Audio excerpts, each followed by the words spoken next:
This is 5 hard truths from 30 years in hospitality.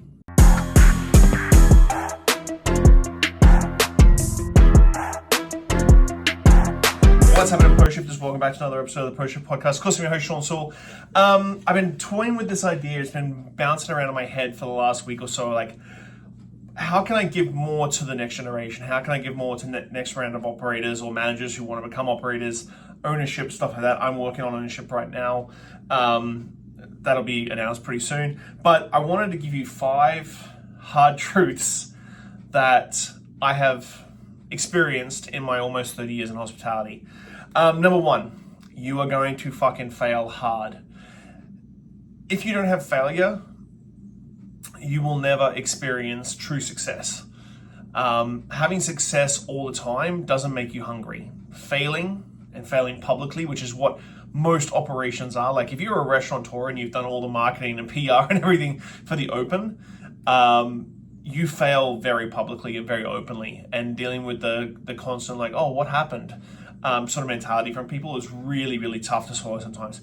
You're gonna fucking fail hard, but I think failing hard makes the success even sweeter. And that's a very cliche thing to say, but I do think that you need to be hungry. And if you're successful all the time, you're not hungry. Like, you need to have that little setback to push you forward.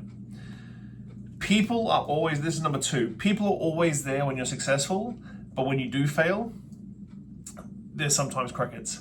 Your true friend's always going to be beside you when you fail. That's completely understandable. Everybody's there for when you're successful, when you first open up, and they want to cover you and write about you and patronize your venue and all that sort of stuff. But when it fails, 9 times out of 10, there is crickets. And I think this is a two-sided coin. 1, people don't know how to deal with failure themselves, let alone dealing with someone else's failure.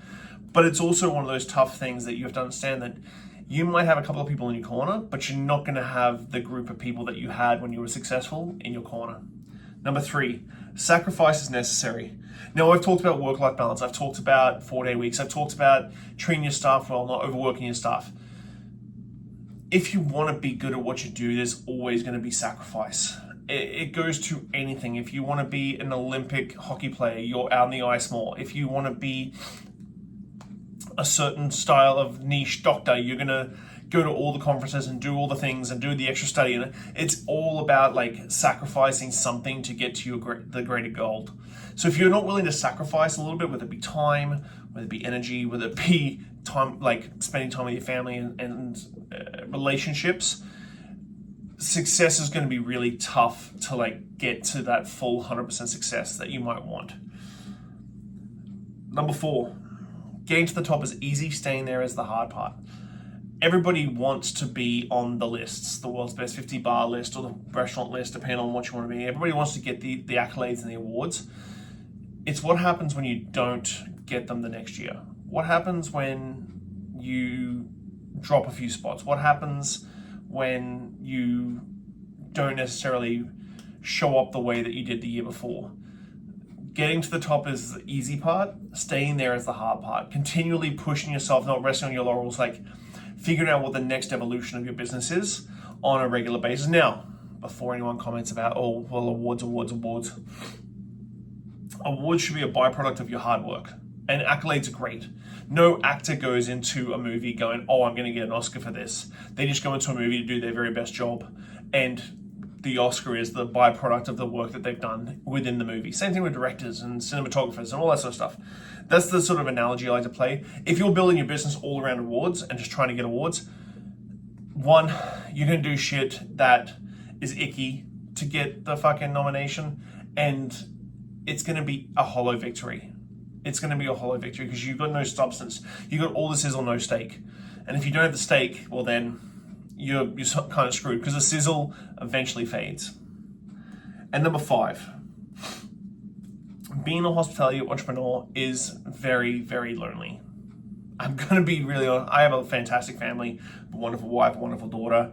But 9 times out of 10, I am working by myself, headphones in or music on, in my office, crunching away at whatever I'm crunching away at, spreadsheets or design work or anything like that. So it is a very lonely business, and there is times when you are going to feel like there's no one else out there. The one thing, if you're feeling lonely, reach out to people who you look up to, reach out to people who you would like to be mentored by, reach out to people who sort of align with what you're trying to achieve goal-wise, and see if you can go out for a beer or a coffee once a week or once every 2 weeks or once a month, just to try to make sure you have that connection with people who are on the same sort of like level and alignment that you were in.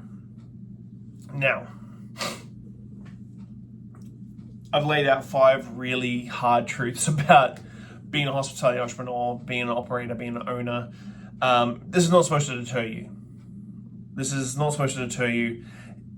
All of this that I've just laid out gives you the sweetest taste when you succeed in what you're trying to do.